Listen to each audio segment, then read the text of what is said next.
How are you today, Amira? See you in the next episode. Hey, Jason, I'm doing great, thanks. Hello to all our listeners. I'm really excited about today's topic. It's one that so many English learners struggle with, and I think we've got some great advice to share. Absolutely. Today, we're diving into something really important: how to understand native speakers. Now, we know that for a lot of ESL learners, this can be one of the biggest challenges. It's not just about knowing the words or grammar. It's about keeping up with how native speakers talk in real-life situations. Yes, and it can be quite frustrating. Native speakers often speak fast, use slang, or have strong accents, which can make it tough for someone still learning English to follow along. I remember when I first started learning, I found it hard to catch everything people were saying. Exactly. And that's why we're here today. We'll break down the common challenges you might face, whether it's dealing with speed, unfamiliar vocabulary, or just understanding those tricky accents. But don't worry, we've got plenty of tips and techniques to help you feel more confident and comfortable when listening to native speakers. So, if you've ever felt like you're missing out on conversations or struggling to understand a movie, this episode is for you. By the end of today's show, we hope you'll have some useful strategies to improve your listening skills and feel more connected to the language. Let's get started. But before we dive in, make sure you subscribe to our channel and leave a comment below if you have any questions about today's topic. We love hearing from you. All right, let's jump into the first part of today's topic: the key challenges that English learners face when trying to understand native speakers. And trust me, we know there are quite a few. Amira, what would you say is the most common issue people encounter? I think one of the biggest challenges is speed. Native speakers can speak really fast, especially in casual conversations. It can feel like they're rushing through their sentences without giving you time to process what they're saying. When you're learning a new language, your brain needs just a little more time to catch up. And when people speak too quickly, it's easy to feel overwhelmed. Exactly! It's not just the speed, though. Another big challenge is connected speech. Native speakers don't always pronounce each word clearly. They blend sounds together. For example, instead of saying, "What are you doing?" clearly it might come out as, "What you doing?" That's something learners might not be ready for, because it's different from how they learned English in textbooks. Yes, and don't forget slang and informal expressions. Native speakers use a lot of slang in everyday conversations that might not be covered in traditional language courses. Expressions like "I'm beat" to mean "I'm tired" or "catch you later" instead of "goodbye." These phrases can be confusing if you're not familiar with them, right? Exactly. And then there's the issue of accents. English is spoken around the world, and even native speakers from different regions have different accents. Someone from the US sounds different from someone in the UK, Australia, or South Africa. This can make it hard for learners because they're not just dealing with English words, they're also dealing with variations in pronunciation and intonation. Totally. And these accents can really throw people off. Even if you understand standard English well, a heavy regional accent might still cause confusion. I've had friends who learned British English but struggled to understand American movies because the accents and some vocabulary were different. And one last challenge that a lot of people don't realize is the cultural context. Native speakers often make references to cultural things: TV shows, local jokes, sports teams that non-native speakers might not know about. This adds another layer of difficulty because even if you understand the words, the meaning might not make sense without knowing the culture behind it. That's a really good point. Understanding native speakers isn't just about the language itself. It's also about understanding the culture that goes with it. But don't worry, everyone. These challenges might seem big, but they're all things you can improve with practice and the right strategies. Absolutely. In the next part of the episode, we'll dive into some practical tips that will help you overcome these challenges and get better at understanding native speakers. Stay tuned. Now that we've talked about some of the key challenges, let's move on to the most important part. What can you do to actually improve your listening skills and understand native speakers better? We've got some great tips lined up for you, so let's get started. Amira, what's your first tip? My first tip is to start slow and gradually increase the difficulty. If you're just starting out, don't jump straight into watching complex movies or listening to fast-paced podcasts. Begin with content that's designed for learners, like slow-speed news programs or beginner-level podcasts. As you get more comfortable, you can increase the difficulty by listening to faster speakers or more advanced topics. That's a great tip, and it ties into my first suggestion, which is to practice with subtitles. When you watch English videos or TV shows, turn on the subtitles, but in English, not in your native language.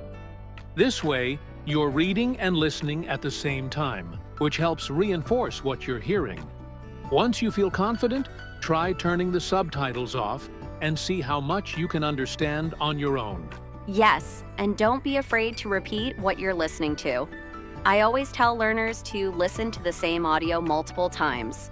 On your first try, you might only catch a few words or phrases, but after listening 2 or 3 times, you'll pick up more and it'll start to make sense.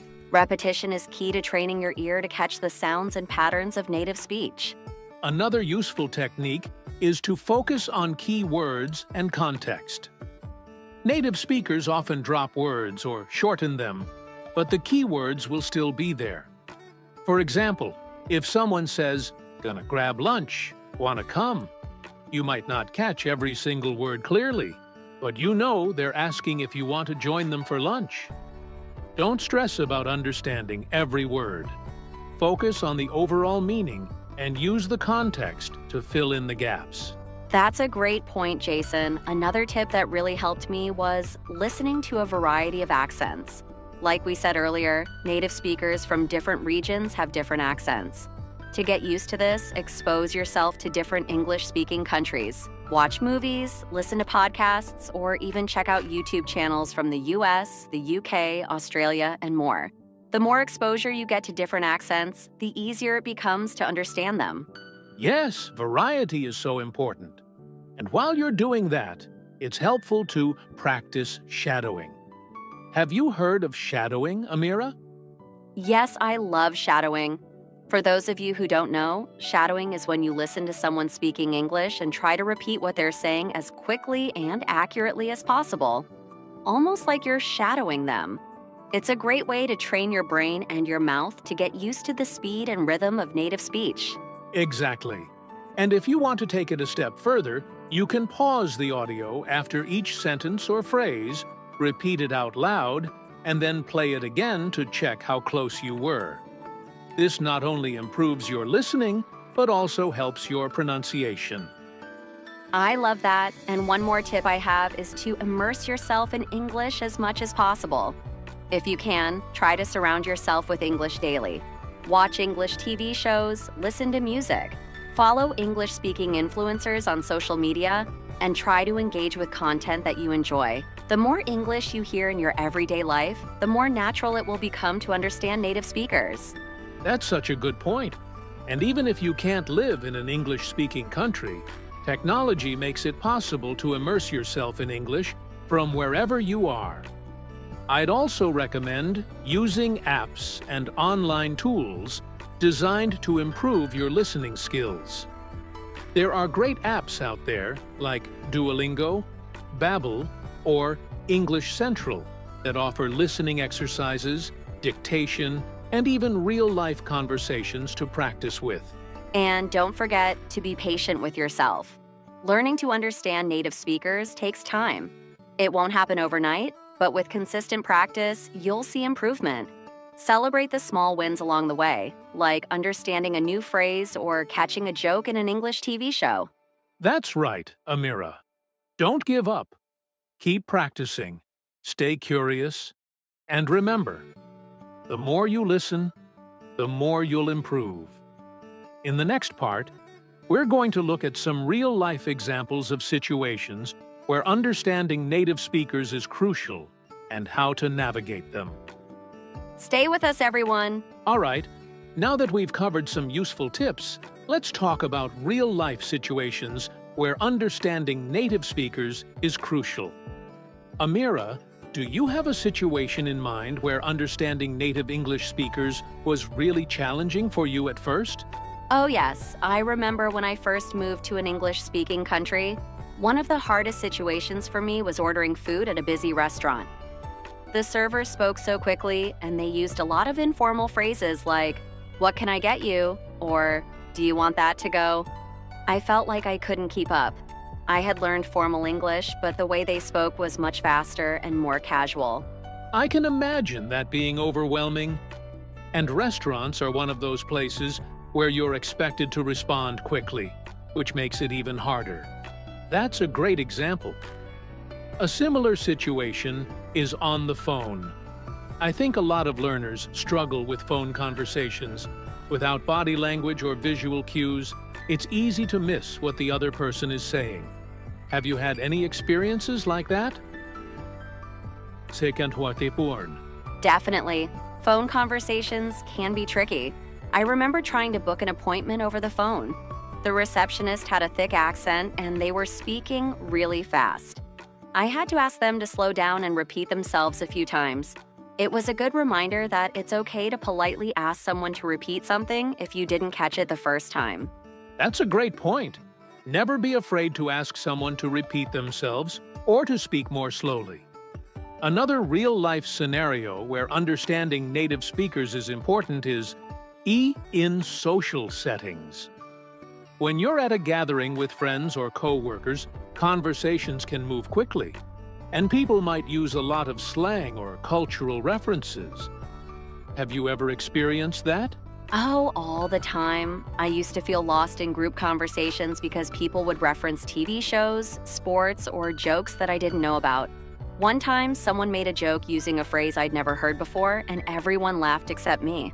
I realized that understanding isn't just about the language, it's also about knowing the culture. Exactly. Social settings can be tough, but they're also a great opportunity to learn. The more you immerse yourself in these situations, the more you'll start to understand the cultural references and jokes. One last example I'd like to add is job interviews. Understanding native speakers in a professional setting is crucial, especially when you're asked questions about your skills or experience. The language might be more formal, but they might still speak quickly or use industry-specific terms. That's a great one, Jason. Job interviews can be nerve-wracking, but practicing listening skills beforehand can make a big difference. It helps to familiarize yourself with common interview questions and industry jargon so you're not caught off guard. Absolutely. The key takeaway here is that these real-life situations might feel challenging at first, but they're also the best opportunities to improve your listening skills. The more you engage with native speakers in real-world contexts, the more confident you'll become. That's right. And don't worry if you don't get it right the first time. With practice, these situations will become easier and more manageable. Now, let's have some fun with a bit of role-playing. This is a great way to put everything we've talked about into practice. We'll go through a quick conversation, break it down, and show you how to better understand native speakers in real-life situations. Ready, Amira? Ready? Let's do it. So, let's say we're at a coffee shop and I'm the barista. I'll start with a typical greeting and you, as the customer, will respond. Afterward, we'll go over any tricky parts. Sound good? Sounds perfect. Let's go. Hi there. What can I get you today? Hey, I'll have a large coffee, please. Can I get that with almond milk? Sure thing. Would you like anything to eat with that? We've got some fresh pastries today. That sounds great. I'll take a blueberry muffin. Awesome. I'll have that ready for you in just a minute. You can pick it up at the counter. All right, let's break that down. So, at the beginning, you said, "Hi there. What can I get you today?" It's a very common and casual way of asking what someone would like to order. Some learners might expect a more formal question like, "What would you like?" But native speakers often shorten things in everyday conversations. Exactly. And your response, Jason, was clear and to the point. You said, "I'll have a large coffee, please." You used "I'll have," which is a common phrase in ordering. Learners might be used to saying, "I want," but "I'll have" is more polite and natural in English. Right. Then you asked if I wanted anything to eat with my coffee. You said, "We've got some fresh pastries today." Notice how instead of saying, "we have," you said, "we've got," which is a more casual form. That's something native speakers do all the time. Yes, it's very conversational, and when you ordered your muffin, I said, "Awesome. I'll have that ready for you in just a minute." That's another example of a casual, everyday phrase that learners might not see in textbooks. Exactly. These little variations are what make native speakers sound natural, but they can also be tricky if you're used to more formal English. That's why role-playing situations like this is so helpful. Definitely. Now, for everyone listening, you can practice role-playing conversations like this with a friend or even on your own. Try to repeat common phrases or use apps that offer conversation practice with native speakers. And don't forget to practice speaking out loud. The more you do, the more confident you'll feel. The key is to get comfortable with these real-life situations. So, grab a friend and start role-playing. Now that we've walked through some tips and even role-played a real-life situation, we want to remind you, understanding native speakers is a journey. It's normal to feel frustrated at times, but the key is to keep practicing and stay patient. That's right. Everyone struggles at first, but with consistent effort, you'll start noticing improvements. Celebrate the small victories, like understanding a new phrase in a TV show or feeling more comfortable in a conversation. Each step forward is progress. Exactly. And don't forget to use the strategies we talked about today. Whether it's listening with subtitles, shadowing, or immersing yourself in English content, all of these tools will help you get better over time. Remember, the more you expose yourself to English, the easier it becomes to understand native speakers. So take those small steps each day. Watch a short video, listen to a podcast, or practice speaking with a friend. And most importantly, don't give up. Keep pushing forward, and soon enough, you'll feel much more confident in your listening skills. All right, everyone, that brings us to the end of today's episode. We've covered a lot of ground, talking about the challenges of understanding native speakers, giving you practical tips to improve your listening skills, and even sharing some real-life examples and role-playing exercises. Our goal was to help you feel more confident in navigating conversations with native English speakers, and we hope you found this episode helpful. Yes, and remember, learning to understand native speakers is not something that happens overnight. It's a gradual process. But with the right strategies and consistent practice, you will improve. We believe in you. Don't be afraid to step out of your comfort zone, listen to different types of content, and immerse yourself in English as much as possible. And before we go, here's a little challenge for you. Try to spend at least 15 minutes every day listening to something in English. Whether it's a podcast, a YouTube video, or even a conversation with a friend, those small daily steps will make a huge difference over time. And don't forget to engage with us. If you have any questions or topics you'd like us to cover in future episodes, leave a comment below or reach out to us on social media.